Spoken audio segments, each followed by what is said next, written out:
stops raining,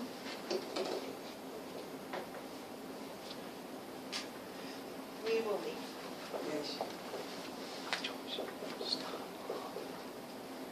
All right, let's talk about this.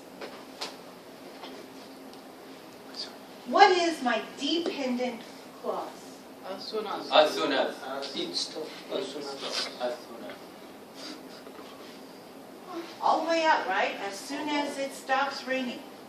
What is my adverb clause word? As soon as. As soon as. What are we? Okay, as soon as. Well, we've got those out of the way. We can find a subject. What's the subject? Eight. And my verb? Verb one. Yeah, and we're in simple present, aren't we? What's going on here? Our Only future. independent.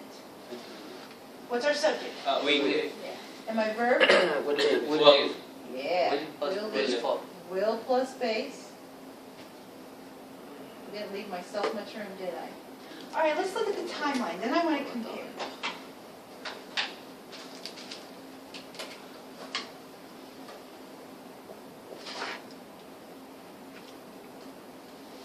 All right. As soon as it stops raining. Here is now. When is it raining? As soon as. Right now, raining. It's raining right now. All right. And we don't know how long it's going to rain. So we're going to just draw this out here a little bit. Maybe this in another color. Let's draw this out. Up to a point. When it stops raining, then what happens? We will leave. Yeah, You are late. we'll leave. And right here, it's raining.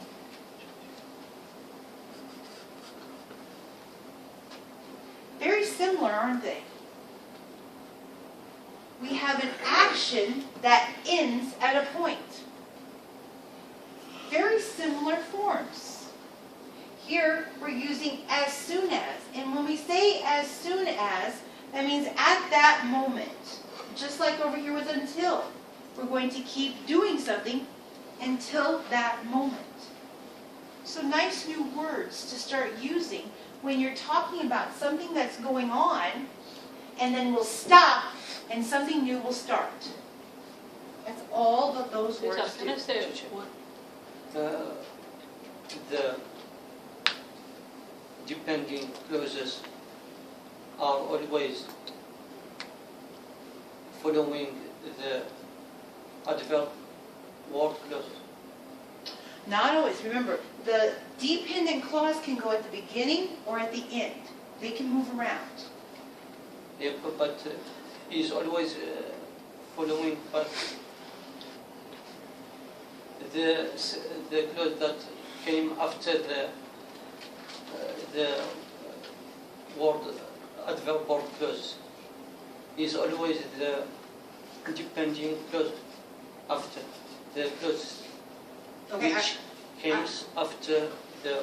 I'm a little afraid of saying yes on that one because it sounds like you're meaning it comes after. Yeah. Not always. Remember, it can come at the beginning. So, for example, right here.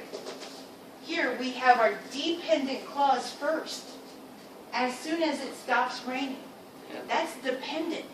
If you forget to leave off the independent clause, you have a sentence fragment, not a whole sentence. Yeah. You have to come in and give me this independent sentence. But we can flip this. We can say, we will leave as soon as it stops raining. So I can't really say yes to yours because you're saying after. Yeah. It can come first. All of these can be switched. The only thing you have to remember is if you put it at the beginning, that dependent clause, you have to follow it with a comma. Just remember that. Yeah. And then when Mohammed? Teacher, can I use when instead of as soon as? Say When that again. it's step running, we will leave. When it stops raining, we will leave. Absolutely. And after, You're going to find that a lot of these are just synonyms. We're just showing you different ways to express an adverb clause. Now there are some exceptions, right? For example, while. While is an exception. You really need to use while if you have a progressive idea. It needs to be used with a progressive verb. You can't just put when into that. But a lot of these can be rewritten with whens. For example, over here, when we finish our work, we will leave. We have to change some ideas, but the meaning of the sentence is the same. When we finish our work, we will leave. It means the same thing as we will stay there until we finish our work. So it just depends on which ones you want to use. We can say in another word, the word clauses. The adverb word clauses is always before the depending clauses. No. Nope, you can't say that one either. He wants a rule. No, there's no rule. You can put them at the beginning or at the end. Yeah, they can go anywhere. I can put as soon in the middle. Say again. I can put as soon as. As soon as can be at the beginning or at the end. Doesn't matter. We will leave as soon as it stops raining. You can move them around. And again, remember, this is for repetition's sake. We don't want all the sentences to always look the same. Dependent clause, independent clause. Dependent clause, independent clause. We can mix them up. And that's for your reader. It helps keep the reading interesting. All right, so let's look down here. Next set, we've got as soon as. But remember, we can also use once. We can erase all of this and put in the word once. Means the same thing. Has the exact same setup as this timeline. No difference.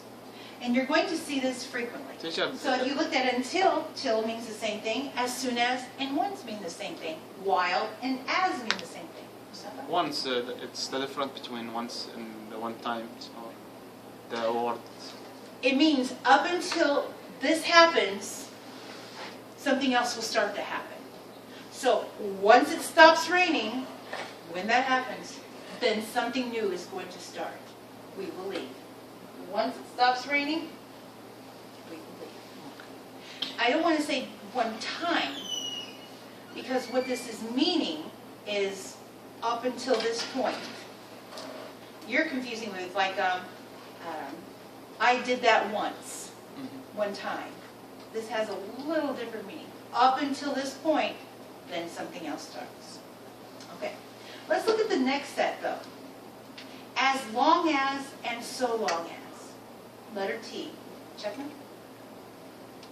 I will never speak to him again as long as I live. No, it's the teenager. She's back. Remember how I said sometimes when we have duration, it's because we want to exaggerate. I've been standing here washing these dishes for 20 hours. Well, now I want you to imagine the 13-year-old girl who just got mad at her best friend. I'm never going to speak to you again for as long as I live. I hate you. Right? It's just really dramatic. You're like, wow. Okay, that's what's going on here. These are exaggerations, and that's all they're for. Look at the next one. You. Who wants to read you? Lucy's? You. I will never speak to him again so long as I live. All right. So we can use so long as I live or as long as I live. It doesn't matter. My daughter. Here's an example. Don't tell her I said this. She works here, so shh. One time I made her go in there and clean her room, and guess what she did? She was 8. She was 8 years old. She took all of her stuff and she pushed it under the bed. And the stuff that wouldn't fit under the bed, she put in a little tiny closet. Well, as mom, I know what my kids are going to do. So I went in there and I said, I wonder what's under the bed. She's like, don't look. Don't do it. And I'm like, well, I have to look. What if the cat's under there and needs me? So I look under the bed, and here are all these stuffed animals and dirty clothes. And I was like, oh my goodness, well maybe the cat's in the closet. No, Mom, no, don't look. So I opened the closet, and here's all this stuff. Now I told her, don't do this. So I said to her, no TV, no Game Boy until you clean this room. I'm not going to speak to you again as long as I live. I hate you. Okay, you can hate me, but clean your room. This is very common. This is dramatic. Not always. Sometimes it's frustration. I'm not going back there for as long as I live. It means you've just had a bad experience. But these are sort of exaggerated words. Now let's look at them as far as adverb clauses go. All right.